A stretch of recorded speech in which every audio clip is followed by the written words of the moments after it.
네, 오늘 이 시간 우리가 함께 나눌 하나님 말씀은 민수기 14장 26절에서부터 38절까지 기록되어 있는 본문의 말씀입니다. 오늘 본문의 말씀에는 우리에게 그리 달갑게 들리지만은 않는 말씀의 내용들이 기록이 되어 있습니다. 오늘 본문 말씀은 우리가 잘 알고 있는 한 사건이 그 이면에 배경으로 자리하고 있는데, 그것은 바로 가나안 땅에 대하여 정탐을 한 사건이었습니다.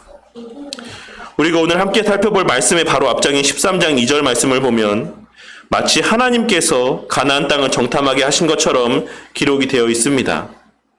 하지만 동일한 내용에 대해서 기록을 하고 있는 신명기 1장 19절에서 25절까지 기록되어 있는 본문의 말씀을 살펴보시면 22절 말씀에 우리가 사람을 우리보다 먼저 보내어 우리를 위하여 그 땅을 정탐하고 어느 길로 올라가야 할 것과 어느 성읍으로 들어가야 할 것을 우리에게 알리게 하자라고 하는 이스라엘 백성들의 말이 기록되어 있는 것을 확인할 수가 있습니다.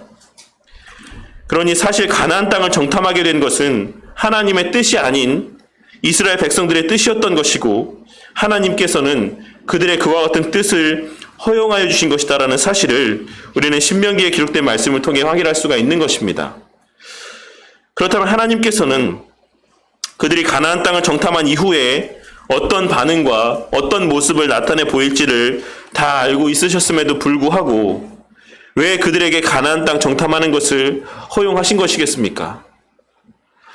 그것은 그들의 마음 가운데 남아있는 하나님을 향한 불신의 마음을 가지고 가나안 땅에 들어가는 것은 실상 그들에게 있어 아무 의미가 없는 것이기 때문이라고 할 수가 있을 것입니다. 가나안 땅이 복된 땅이라는 이유가 되는 것은 그곳을 허락하신 하나님에 대한 굳건한 신뢰가 자리하고 있어야지만 의미가 있는 것이라고 할 수가 있습니다. 마찬가지로 우리에게 있어 천국이 의미 있는 것은, 천국에 귀하고 가치 있는 것은 그곳이 우리 하나님께서 나를 위해 예비하신 가장 좋은 곳이다라고 하는 믿음이 자리하고 있을 때에만 의미가 있는 것이고 가치가 있는 것이다라는 사실을 우리는 명심해야지만 될 것입니다. 그렇게 하나님께서는 광야에서의 삶의 시간들을 통해 하나님을 향한 신뢰의 마음을 그 후손의 세대들 가운데 새기게 하시고, 하나님께서 하나님의 약속하신 그 가나안 땅으로 들여보내시기 위해서, 그리고 그 이후 시대를 살아가는 모든 세대들에게 가나안 땅과 천국의 의미를 바르게 깨닫게 하시기 위해 그들의 가나안 땅 정탐을 허용하신 것이다라고 할 수가 있는 것입니다.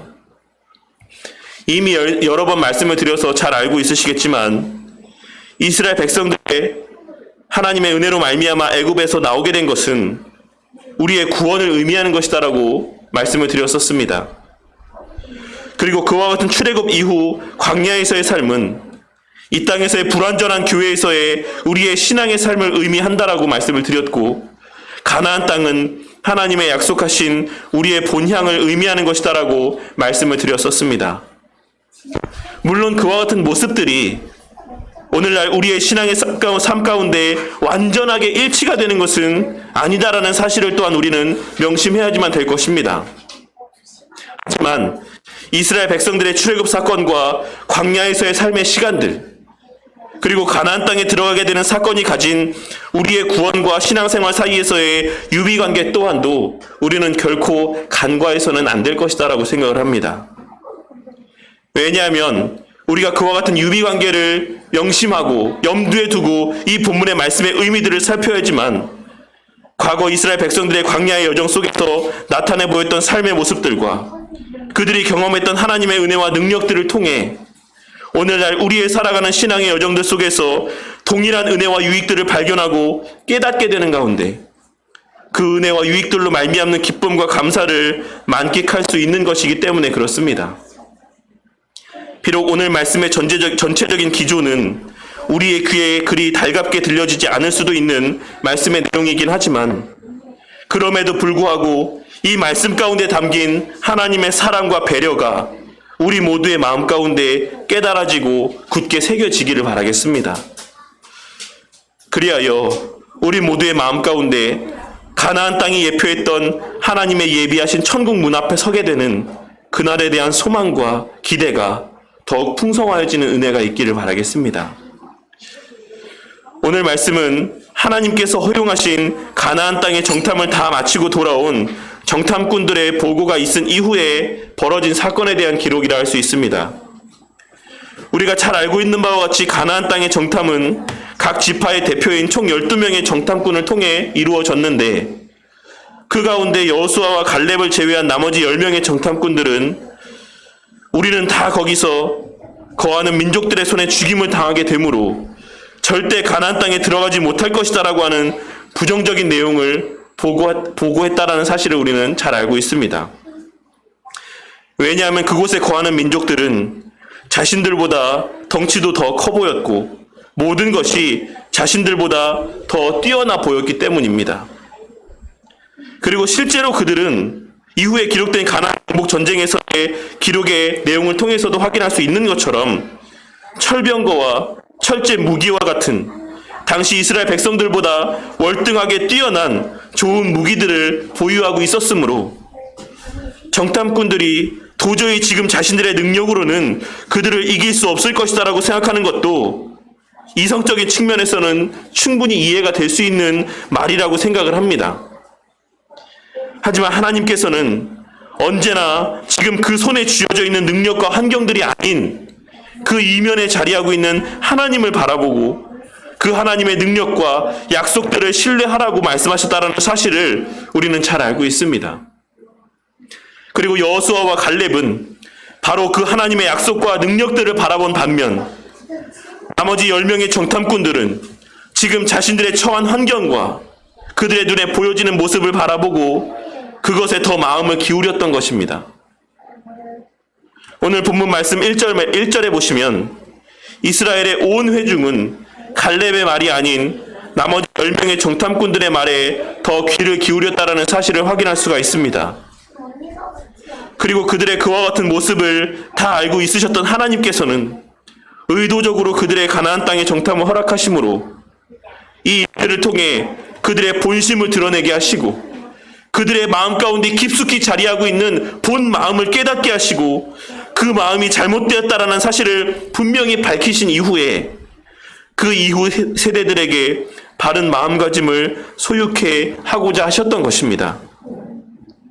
하나님께서는 불평과 원망만 가득했던 이스라엘 백성들을 향해 진노를 나타내 보이시고 12절에 기록된 말씀, 내가 전염병으로 그들을 쳐서 멸하고 내게 그들보다 크고 강한 나라를 이루게 하리라 라고 말씀하심으로 하나님께서 하나님에 대한 불신과 원망을 얼마나 싫어하시는지, 그와 같은 모습들 가운데 얼마나 분을 내시는지를 극단적으로 나타내 보여주셨습니다.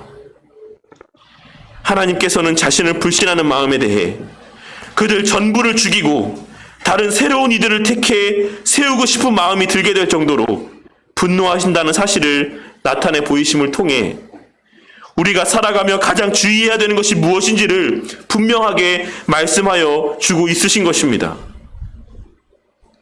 하나님의 그와 같은 반응에 모세는 그들의 중보자가 되어 그들의 죄를 용서하여 주실 것을 간구하였습니다. 그리고 하나님께서는 모세의 그와 같은 간구를 들으시고 그들을 다 멸하고자 하셨던 마음은 돌이키셨지만 그 과정을 통해 나타내시고 이루고자 했던 하나님의 뜻과 계획을 성취하시기 위해 실제적인 불신과 원망의 주체들까지 용서하지는 않으셨습니다. 하나님께서는 하나님을 향한 불신과 가나안 땅으로의 들어감이라고 하는 사건은 결코 함께할 수 없는, 공존할 수 없는 것임을 이 사건에 대한 묘사를 통해 분명하게 증거하고 있으신 것입니다. 우리는 이를 통해 우리의 구원에 있어 우리가 가장 마음을 쓰고 집중해야 되는 것이 무엇인지를 발견할 수 있을 것이다라고 생각을 합니다. 오늘 말씀에서 이와 같은 하나님의 행하심과 말씀을 통해 우리가 이 땅에서의 신앙의 삶을 살아가는 가운데 가장 집중하고 주의를 기울여야 되는 것은 외적으로 표출되는 우리의 신앙의 행위가 아닌 그 마음속에 하나님을 향한 신뢰와 확신이라는 사실을 발견할 수 있어야지만 되는 것입니다. 하나님께서는 11절부터 25절까지에 걸쳐 모세를 향해 하신 말씀의 내용들을 26절부터 이어지는 말씀들과 같이 이제 이스라엘 백성들에게도 선포하고 있으십니다. 그 말씀의 첫 마디는 내가 더 이상 이스라엘 백성들의 악함에 대하여 참지 않겠다라는 말씀이었습니다. 우리 하나님은 우리가 잘 알고 있는 바대로, 또한 모세가 18절에 언급한 바대로 노하기를 더디하시는 분이시고 인자가 많으신 분이심이 분명합니다. 하지만 그것이 무슨 일이 있어도 절대 노하지 않으시고 늘 인자하시기만 한 하나님이심을 의미하는 것이 아니라는 사실을 깨닫는 우리 모두가 되기를 바라겠습니다. 오늘날 교회 안에서의 우리 하나님에 대한 이미지는 유명 프랜차이즈 패스트푸드점 앞에 서 있는 할아버지 형상의 모습과 같이 모든 것을 다 참고 이해하고 용서하시며 늘 인자한 미소만 띠고 허허 웃기만 하고 있으실 그와 같은 사람 좋은 할아버지의 형상으로만 인식되어져 있는 것이 사실입니다. 하지만 우리는 그가 한 번씩 노를 바라셨을 때 이 세상 가운데 어떠한 일들이 있었는가를 기록된 성경의 말씀들을 통해 깨닫고 우리 마음 가운데 반드시 새겨야지만 될 것이라고 생각을 합니다. 하나님께서는 이스라엘 백성들을 향해 내가 더 이상 참지 않겠다라고 말씀하신 이후에 27절과 28절에 기록된 말씀의 내용에서와 같이 이스라엘 자손이 나를 향하여 원망하는 바 그 원망하는 말을 내가 들었노라. 그들에게 이르기를 여호와의 말씀에 내 삶을 두고 맹세하노라. 너희 말이 내 귀에 들린 대로 내가 너희에게 행하리니 라고 말씀하셨습니다. 이는 2절에 기록된 이스라엘 백성들의 말을 염두에 두고 하시는 말씀으로써 이스라엘 백성들이 2절 말씀에 기록된 바와 같이 우리가 애굽 땅에서 죽었거나 이 광야에서 죽었으면 좋았을 것을 이라고 말한 대로 그들을 다 광야에서 죽게 하겠다라고 말씀하고 있으신 것이라 할 수 있는 것입니다. 우리는 이 말씀의 내용을 통해 우리의 살아가는 삶 속에서 말 한마디에 있어서도 얼마나 조심해야 되는 것인지를 깨닫게 될 수 있을 것이다라고 생각을 합니다. 우리의 모든 마음과 우리의 모든 생각과 우리의 모든 언행들은 우리 주님께서 늘 지켜보고 있으시다라는 사실을 우리는 명심해야지만 될 것입니다. 하나님의 자녀에 합당한 말과 행동, 그리고 그 합당한 마음을 품고 살아가는 우리 모두가 되기를 바라겠습니다. 우리는 하나님의 이 말씀에서 얼마 전 신학 강좌 시간에 프롱크 목사님께서 쓰신 은혜 언약 책자의 내용 가운데 함께 나누었던 표현을 떠올릴 수 있을 것이다라고 생각을 합니다. 하나님께서는 언제나 사람이 원하는 것을 주십니다. 만일 당신이 이 세상에서 하나님 없이 살기를 좋아한다라고 하면 하나님 없이 살게 될 것입니다. 지금 이 시간 우리의 마음 가운데 우리의 원하는 바가 무엇인지를 한번 깊이 생각해보는 시간을 갖게 되기를 바랍니다. 나에게 진정 하나님의 말씀의 권위 아래 눈에 보이지 아니하는 하나님을 향한 신뢰 가운데 살아가기를 소망하는 마음이 자리하고 있는지, 진정 하나님의 말씀의 권위 아래 속박되어서 그 말씀의 은혜 아래, 그 말씀의 권위 아래 내 자유를 종속시키며 살아가기를 원하는 마음이 진정 자리하고 있는지를 한번 돌아보게 되는 은혜가 있기를 바라겠습니다. 아니면 눈에 보이지 아니하는 하나님보다 당장 내 눈에 보여지고 만져지는 세상의 것을 더 신뢰하며 살아가기를 소망하는가? 그 하나님의 말씀들 가운데 구속되어 살아가기보다는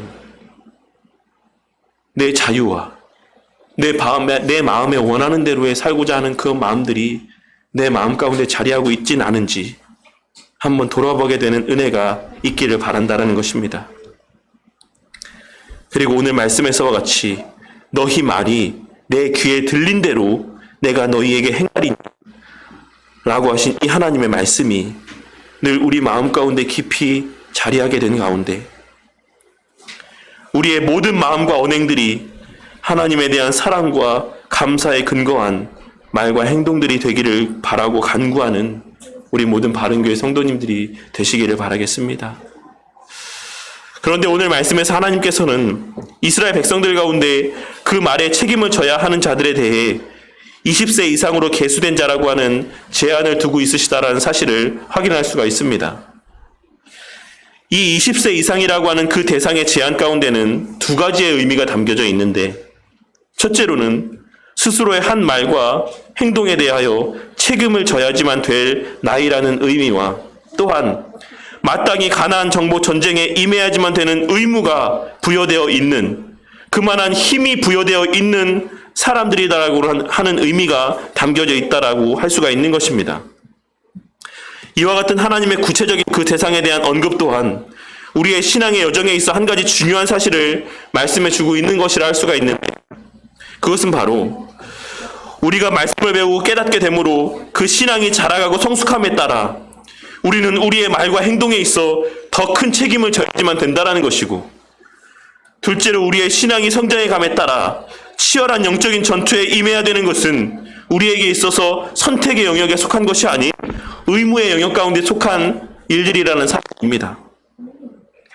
우리는 교회 안에서 동일한 잘못된 말과 행동들을 한다라고 할지라도 그의 배움의 정도, 그의 신앙의 성숙함의 정도에 따라 그 말과 행동이 의미하는 바가 다르다라는 사실을 명심하고 내 신앙이 인정받고 높임받기를 바라는 마음을 갖는 것 이상으로 그 말과 행동들 가운데 책임감을 가져야 되는 것이며, 우리의 신앙이 인정받기를 바라는 마음 못지않게 우리의 신앙이 성장해 감에 따라 우리 각자에게 맡겨진 사명의 크기 또한 함께 커간다라는 사실을 명심하고, 허락하신 믿음의 분량에 합당한 하나님의 백성된 의무를 다해야지만 되겠다라고 하는 마음 또한 굳건해져 가야지만 되는 것입니다. 하나님께서는 여호수아와 갈렙 그리고 유아들만 가나안 땅으로 인도하여 들이시겠다라고 말씀하셨습니다. 본문에서 유아라고 하는 표현은 원문의 의미를 오해할 수가 있는 표현인데, 이는 앞서 언급했던 20세 이상의 계수된 자를 제외한 그 계수함 가운데 포함되지 않은 20세 미만의 모든 이들을 의미하는 표현입니다. 하나님께서는 앞서 모세의 간구를 들으심으로 모든 이스라엘 백성들을 다 죽이지 아니하시고 20세가 되지 아니한 이들의 생명은 보존하여 주시는 긍휼을 베풀어 주셨던 것입니다. 그리고 이후 그들 앞에 실제적으로 그 선포하신 징계의 말씀들을 성취하시고 목돋게 하심으로 가나안 땅으로의 하나님의 백성들의 마음 가운데에 새겨야지만 될 하나님을 향한 경외와 그 말씀에 대한 확신을 갖게 하셨던 것입니다. 그리고 그와 같은 과정은 총 40년이 될 것이다라고 말씀하셨으며, 그 과정은 방황하는 삶의 모습이 될 것이다라고 말씀을 하셨던 것입니다. 본문에서의 방황하는 자라고 번역된 의미의 표현은 정확하게는 방목하는 자라는 의미입니다. 그러므로 하나님께서는 이스라엘 백성들 모두가 40년이라고 하는 시간 동안 한 곳에 정착하지 못하고 계속하여 이곳 저곳을 옮겨 다니는 삶을 살아야지만 되는 그와 같은 유목민의 삶을 살게 될 것이다라고 말씀을 하고 있으신 것입니다.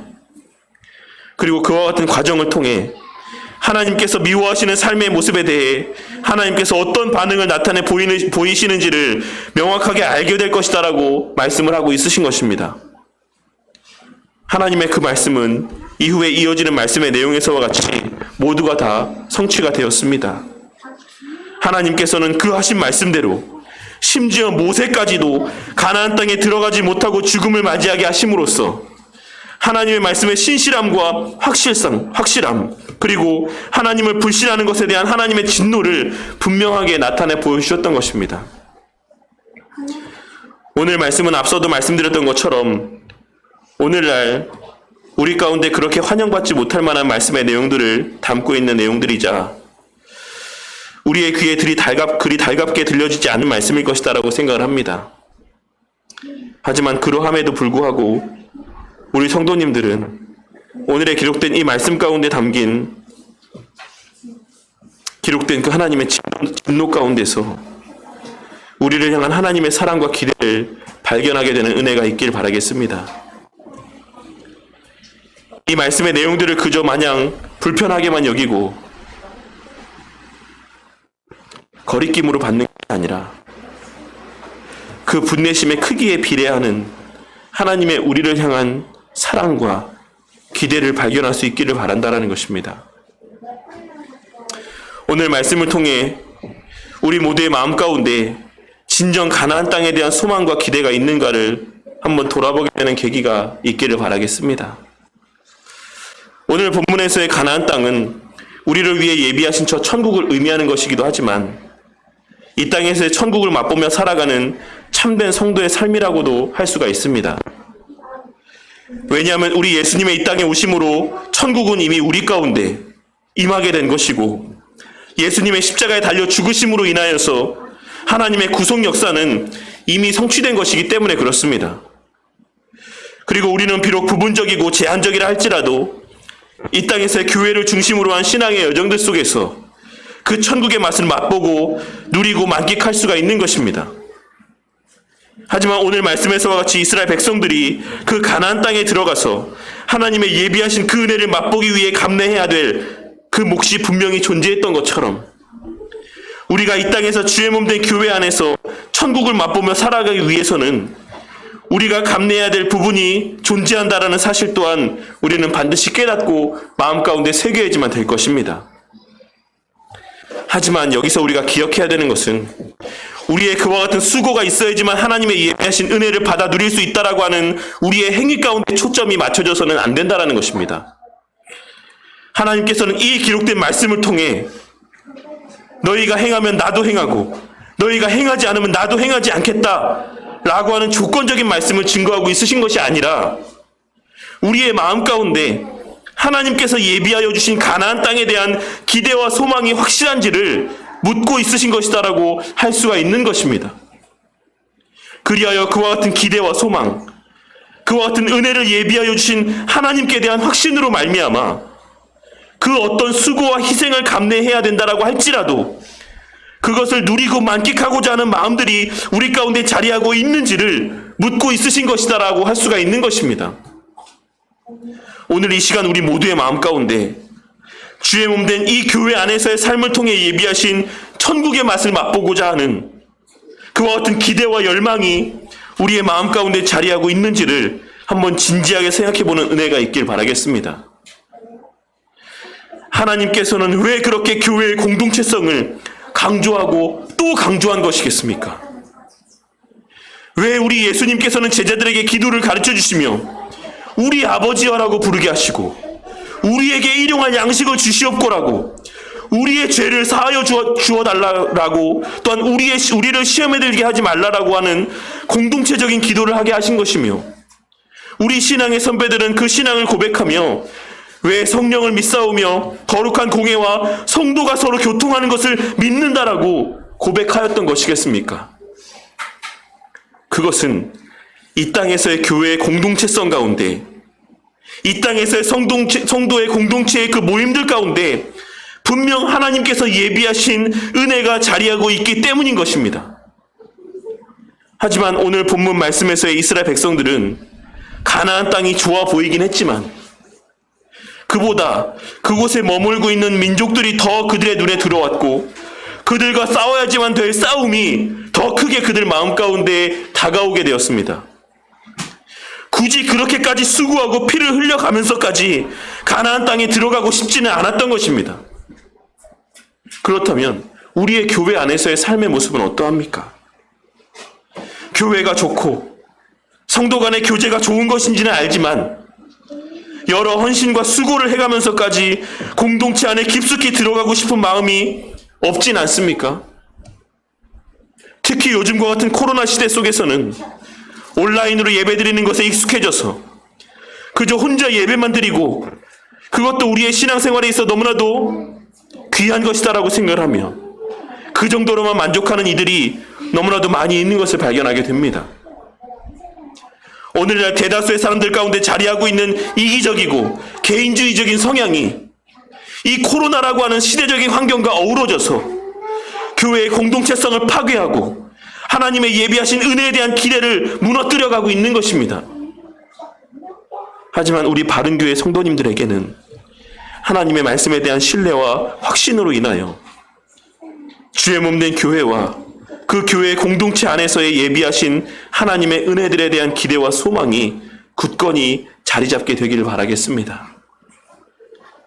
그리고 그 은혜에 대한 기대와 소망들로 인하여 이 교회 공동체의 모임이 함께 어우러져 세워가는 이 교회 공동체 속에서의 우리의 삶의 모습이 세상의 그 무엇과도 바꿀 수 없이 귀하고 가치 있게 여겨지심으로 그 어떤 수고와 헌신이 필요하다라고 할지라도 기꺼이 그 은혜를 위해 모든 수고와 헌신을 감내하고자 하는 마음이 우리 모두의 마음 가운데 자리하게 되기를 바라겠습니다. 또한 우리가 하나님의 능력을 진정으로 신뢰하고 있는가에 대한 마음을 돌아보게 되는 계기가 또한 되기를 바라겠습니다. 우리가 그리 탐탁지 않게 여기는 오순절 계통의 교회들을 보면 아무런 성경적인 지식이나 교리적인 근거도 없이 일방적인 하나님의 능력만을 선포하는 경우를 보게 될 때가 많이 있습니다. 믿기만 하면 다 된다. 하나님께 맡기면 하나님께서 다 해주신다. 라고 이야기를 하며 성도들에게 맹목적인 순종을 요구하고 그와 같은 순종을 강요하는 모습들을 보게 될 때가 많이 있다라는 것입니다. 하지만 그와는 반대로 개혁주의를 추구하는 교회들 안에서는 바른 성경적 지식이나 교리들을 강조하면서 지나치게 이성적인 신앙의 삶만을 강요하는 모습, 나타내 보이는 것을 보게 될 때도 많이 있는 것입니다.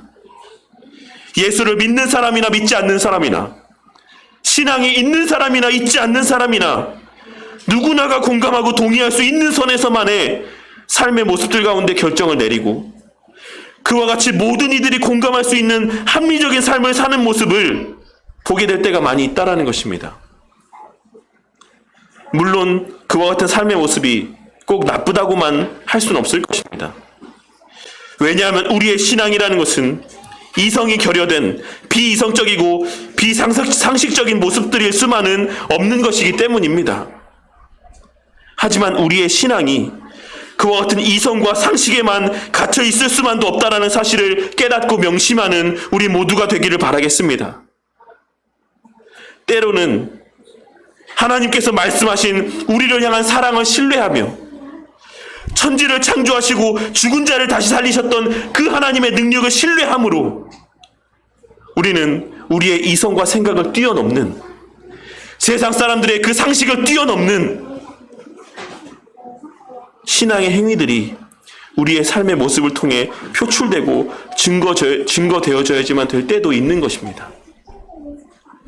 우리가 이러한 코로나 상황 속에서 방역 수칙을 힘들게 지켜가며 현장에서의 함께 모여 하나님께 올려드리는 예배를 고집하는 이 모습들이 어떤 이들에게는 그렇게 비이성적으로 불합리한 것으로 보여질 수도 있을 것입니다. 또 어떤 이들에게는 우리 이민자 권사님의 이리저리 교회를 찾아다니셨던 모습들과 먼 길까지 예배를 드리기 위한 이 발걸음이 그렇게 비이성적으로 보여질 수도 있을 것입니다. 어린 세 자녀를 데리고 집 앞에 있는 수많은 교회들이 아닌 굳이 지하철을 타고 먼 길을 걸어와야지만 되는 이 작은 우리 교회를 출석하는 문수정 홍도님의 발걸음이 그렇게 보여질 수도 있었을 것이고, 태어난 지 한 달여밖에 되지 않은 어린 자녀를 데리고 이 코로나의 시국에 예배를 드리기 위해 예배당을 찾는 우리 김태혁 성도님과 간찬주 성도님의 그 발걸음들이, 그리고 교회에 다른 아무 성도도 없었음에도 불구하고 한결같은 마음으로 교회를 귀하게 여기며 교회에 가는 걸음들 가운데 한결같이 함께했던 우리 이현희 원사님의 발걸음들이 많은 사람들의 눈에 보기에는 이해가 되지 않고 상식적으로 납득이 되지 않는 모습처럼 보여질 수 있는 것입니다.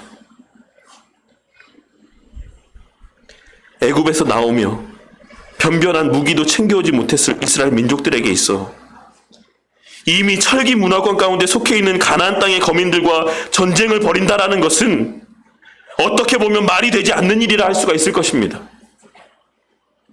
그렇게 아마도 대다수의 이스라엘 백성들이 10명의 정탐꾼들의 말에 더 귀를 기울인 것이다라고 생각을 합니다. 하지만 여호수아와 갈렙에게는 그들의 손에 쥐어져 있는 무기가 아닌 하나님께서 약속하신 그 가나안 땅에 그 복된 모습들이 그들의 눈에 보여졌고, 그들이 보고 경험했던 하나님의 능력과 약속의 말씀들이 자리하고 있었다라는 사실을 우리는 명심해야지만 될 것입니다. 저는 우리 성도님들의 위에 언급했던 신앙의 모습들은 하나님과 하나님의 말씀의 가치를 알고 있기 때문에 가능한 모습들이었다라고 생각을 합니다. 하나님의 능력이 어디서 비롯되는 것인지를 알기 때문이었을 것이고, 우리의 삶의 능력이 무엇으로 말미암는 것인지를 알고 있기 때문에 나타내 보인 행동들이었을 것이다 라고 생각을 합니다. 앞으로의 우리의 삶 속에서도 그와 같은 하나님과 하나님의 말씀의 능력을 신뢰함 가운데 발현되어지는 그와 같은 하나님께서 기뻐하시는 신앙의 모습들이 이 땅에서의 우리의 숨쉬며 살아가는 모든 시간들 속에서 증거되어지기를 바랍니다. 우리 모두의 마음 가운데 너희는 먼저 그의 나라와 그의 의를 구하라. 그리하면 이 모든 것을 너희에게 더하시리라고 하신 그 하나님의 약속의 말씀이 굳게 자리하게 되므로 비록 그 나라와 의를 구하는 삶이 우리의 육신의 눈에는, 우리의 마음과 생각에는 쉽지 않은 것처럼 보여질지라도 그 하나님의 약속과 능력을 신뢰함으로 오직 말씀을 가장 귀하게 여기고 하나님을 가장 가치 있게 여기며 믿음의 걸음을 걸어가는, 그 위에 때로는 치열한 영적인 전투도 불사하는 우리 바른교회 성도님들이 되시기를 바라겠습니다. 교회 안에서의 삶이, 교회 공동체 안에서의 삶이 때로 귀찮게 여겨지고 불편하게 여겨진다라고 해서 하나님께서 예비하신 공동체 안에서의 기쁨을 멀리하고 저버리는 그와 같은 미련한 자들이 되지 않기를 바라겠습니다. 조금 덜 수고스러워 보인다라고 교회 공동체 안에서의 삶에서 뒤돌아섬으로 광야에서의 이리저리 먹을 것을 찾아 헤매는 그와 같은 유리하는 자의 삶을 택하는 미련한 자가 되지 않기를 바란다라는 것입니다. 물론 우리의 교회 안에서의 삶이 마냥 즐겁기만 하고 마냥 편하고 쉽지만은 않을 것이 분명합니다. 교회 하나가 이 땅에 온전히 세워져 가기 위해 거기에는 수많은 성도들의 눈물의 기도와 헌신과 희생이 심겨져야 된다는 것을 우리는 잘 알고 있는 것입니다. 하지만 우리가 그렇게 세워갈 교회의 모습과 그 안에서 누리게 될 영적인 유익에 대한 기대를 품고 기꺼이 눈물로 기도하며 수고와 헌신의 땀방울을 흘릴 때 우리 주님께서는 그 일을 감당할 수 있는 능력과 형편을 허락하여 주시고 친히 우리를 통해 주의 몸된 교회를 세워가게 하시고 그 안에서의 참된 천국의 맛을 맛보게 하시며 천국에 대한 소망을 더욱 굳건히 세워가실 것이 분명합니다. 오늘 말씀을 통해 그와 같은 기대와 결단과 다짐이 우리 모든 성도님들의 마음 가운데 굳건하여지기를 바라겠습니다. 그리하여 그와 같은 기대와 소망으로 말미암은 헌신과 수고가 이 주의 몸된 교회를 날마다 든든히 세워가고 이 공동체를 굳건히 세워감으로 그 안에서 하나님의 예비하신 주님의 풍성한 은혜를 충만히 맛보는, 그리하여 천국에 대한 소망이 날마다 더욱 풍성하여지는 우리 바른교회 성도님들이 되시기를 주님의 이름으로 간절히 축원합니다.